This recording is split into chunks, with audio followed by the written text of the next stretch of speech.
अस्सलाम वालेकुम दोस्तों, मेरा नाम हसनैन अब्बास। इंसान पर जब भी कोई मुश्किल वक्त आता है, अहले ईमान पर जब भी मुश्किल वक्त आता है, दुख की घड़ी आती है, कोई तकलीफ़ आती है, तो वो सबसे पहले अपने रब की बारगाह में, अहले ईमान लोग अपने रब की बारगाह में इल्तिजा करते हैं और अपने लिए एक मददगार तलब करते हैं। और अपने रब की बारगाह में इल्तिजा करने के बाद वो अपने करीबी लोगों में देखते हैं कि कौन सा वो ऐसा शख्स है जो उसकी मदद करता है, जो उसकी हेल्प करेगा उस मुश्किल वक्त में। नासिर और जमाल ये दो दोस्त थे, दोनों ही बहुत गहरे दोस्त थे, क्लास फेलो भी थे, साथ पढ़ते थे। एक दिन नासिर के वालिद सख्त बीमार हो गए, दवा महंगी और जेब खाली, ये सब कुछ नासिर के हवास गुम करने के लिए काफ़ी था। और ये हकीकत में होता है कि जब इंसान के पास कोई पैसे ना हो और उसके घर कोई परेशानी आ जाए, दुख की घड़ी आ जाए, तकलीफ़ आ जाए, तो एक उसके लिए आजमाइश का समा होता है, आजमाइश का वक्त होता है। ऐसा कुछ हुआ नासिर के साथ। नासिर ने अपने सबसे करीबी दोस्त जमाल को फ़ोन किया कि मेरे वालिद साहब सख्त बीमार हैं और मेरे पास इतने पैसे नहीं हैं कि मैं उनके लिए दवा ख़रीद सकूं। जमाल ने हिम्मत बंधाई कि मैं कुछ करता हूं। नासिर ने दोबारा थोड़ी देर बाद फ़ोन किया तो फ़ोन बंद जा रहा था। नासिर बार बार कोशिश करता रहा, लेकिन राब्ता ना हो सका। ऐसा होता रहता है कि जब आप परेशानी की हालत में हो, दुख की हालत में हो, तो आपको कोई दिलासा दे और आगे से फ़ोन ना उठाए या आपको मिले ना, तो इंसान सोच सोच के परेशान हो जाता है। ये सब कुछ हुआ नासिर के साथ। नासिर सोचने लगा कि बड़ा आया दोस्ती का दम भरता था, आज दोस्ती निभाने का वक्त आया, झूठा दिलासा दिया और फ़ोन ही बंद कर दिया। कोई किसी काम नहीं आता, सब ऐसे झूठे वादे करते हैं। ये सब कुछ उसके जहन में चल रहा था। ख्यालात का एक तालाब था जो उस नासिर के दिलो दिमाग में टकराव कर रहा था। नासिर हिम्मत बांध के घर से बाहर निकला कि बाहर से कहीं जाऊं और रकम का बंदोबस्त करके आऊं। तो नासिर नाकाम कोशिश के बाद थोड़ी देर बाद बोझल कदमों के साथ घर की तरफ लौट दिया वापसी, क्योंकि बाहर गया, किसी ने मदद नहीं की, रकम का बंदोबस्त नहीं हुआ, तो वो घर की तरफ बोझल कदमों के साथ लौट दिया। जब घर पहुंचा तो क्या देखते हैं, उसके वालिद साहब आराम से सो रहे हैं और उनके सराहने दवाइयों का पैकेट, मेडिसिन का पैकेट पड़ा हुआ है। हैरत और खुशी के मिले जुले जज्बात के साथ वो अपने भाई से पूछता है कि ये दवाइयाँ कौन दे कर गए। उसके भाई ने जवाब दिया, आपके जाने के बाद आपके दोस्त जमाल आए थे, उन्होंने मुझसे दवाइयों की पर्ची मांगी और थोड़ी देर बाद ये दवाएँ देकर चले गए। नासिर पर बहुत शर्मिंदा हुआ और सोचने लगा मैं उसके घर चला जाता हूँ कि उसका शुक्रिया भी अदा करके आऊँ और ये भी पूछ के उसका फ़ोन क्यों बंद था, आखिर माजरा के ये जानूँ तो सही मैं। नासिर थोड़ा फासला तय कर जमाल के घर पहुँचा। पहले तो उसका शुक्रिया अदा किया, उसके बाद पूछा कि मैंने आपको बाद में बहुत फ़ोन कॉल्स की, फ़ोन किया, आपका नंबर बंद जा रहा था, क्या वजह थी। जमाल ने नासिर के कंधे पर हाथ रख कर कहा, भाई इत्तेफाक से मेरे पास उस वक्त इतने पैसे नहीं थे कि मैं आपकी हेल्प कर सकता। मेरे पास वो एक फ़ोन था जो मैंने बेच दिया है और आपके वालिद साहब के लिए दवाएं लेकर आया हूँ। नासिर की आंखें भीग गई और सोचने लगा कि मेरा दोस्त मेरे साथ इतना मुखलिस है और मैं उसके बारे में कैसी कैसी बदगुमानी कर रहा था। दोस्ती का फ़र्ज़ तो इसने निभाया है। ये एक फ़र्ज़ी हिकायत थी। इस फ़र्ज़ी हिकायत में उन लोगों के लिए सबसे बड़ा सबक है जो लोगों से बात बात पर बदगुमानी करते हैं। ये चंद मिसालें दूंगा मैं।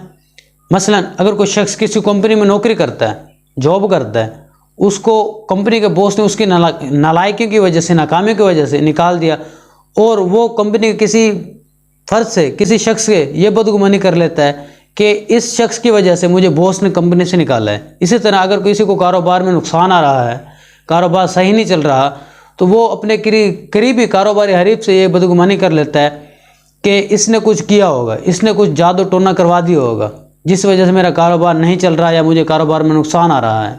इसी तरह कामयाबी पर किसी ने हस्बे ख्वाहिश मुबारकबाद नहीं दी, कॉन्ग्रेचुलेशन नहीं दी, तो उससे ये बदगुमानी कर लेना कि मेरी कामयाबी से जलता है, हसद करता है, मुझसे नफ़रत करता है। इसी तरह अगर किसी ने कोई गाड़ी ली, कोई घर बनाया, तो किसी ने मुबारकबाद नहीं दी, तो उससे भी ये बदगुमानी कर लेना कि ये मुझसे जलता है, मुझसे हसद करता है, मेरी कामयाबी, मेरा घर, मेरी गाड़ी इसको पसंद नहीं है।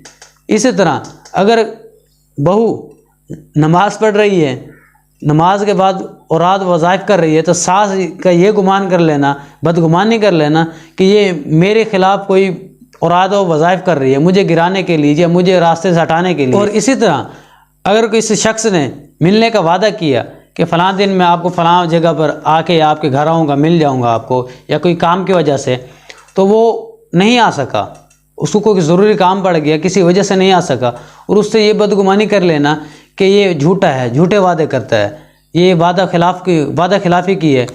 यार हो सकता है उसको कोई काम हो, कोई आपसे मिलने के से ज़्यादा ज़रूरी काम हो जिसकी वजह से वो नहीं आ सका। इसी तरह अगर किसी ने कोई कर्ज़ लिया हो, कर्ज़ देने में ताख़ीर कर दी या राब्ते में नहीं आ रहा, नंबर बन जा रहा है उसका, तो उससे ये बदगुमानी कर लेना कि ये मेरे पैसे खाकर निकल गया, मेरे पैसे ख़त्म हो गए, मेरे पैसे डूब गए, कि ये बंदा लेन देन का खोटा है, लेन देन इससे नहीं करना चाहिए। हो सकता है यार उसके घर कोई परेशानी हो, कोई मसले मसाइल हो, हर किसी की बात नहीं कर रहा, कुछ लोग तो खा के पैसे भाग ही जाते हैं खुद हकीकत में, तो लेकिन ख़ास तौर उस शख्स के लिए जिसके घर कोई परेशानी हो, आपको पता भी होता है कि इसकी परेशानी क्या है, लेकिन वो फिर भी राब्ते में नहीं आ रहा, तो उससे बदगुमानी कर लेना कि ये मेरे पैसे खाकर भाग गया है।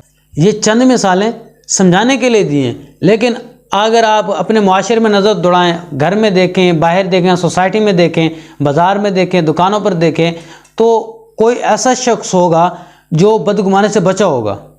हर शख्स हर दूसरे अपने हरीफ से, कारोबारी हरीफ से, अपने करीबी दोस्त से, अपने फैमिली मेम्बर से ये बदगुमानी में पड़ा रहता है। ये बदगुमानी का नासूर मुआशरे में ऐसा फैल चुका है कि रिश्ते तोड़ने की सबसे बड़ी वजह बदगुमानी है।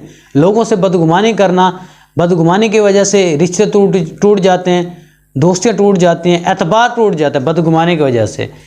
आज हमें बदगुमानियों से बाज रहना होगा और एक पॉजिटिव सोच के साथ आगे बढ़ना होगा, मस्बत सोचें रखनी होगी हमें, जब तब जाकर हमें कहीं कामयाब हो सकते हैं। ये एक फ़र्ज़ी हिकायत थी, फ़र्ज़ी हिकायत में जो सबक सीखा है ना, लोगों से बदगुमानी नहीं करनी चाहिए, हमेशा मस्बत सोच रखनी चाहिए, बुरे ख़यालात से दूर रहना चाहिए और लोगों से भी दूर रहना चाहिए जो लोगों के बारे में बुरे ख़यालात रखते हैं, बदगुमानी करते हैं। जो दूसरों के बारे में बदगुमानी कर सकता है वो आपका दोस्त है, चाहे वो आपके बारे में बदगुमानी कर सकता है, आपको भी मुआशरे में बुरा भला कह सकता है। उम्मीद करता हूँ कि ये आपको वीडियो बहुत पसंद आई होगी। अगली वीडियो में बदगुमानी के इलाज और बदगुमानी के नुकसानात ये इंशाल्लाह आपको बताए जाएंगे।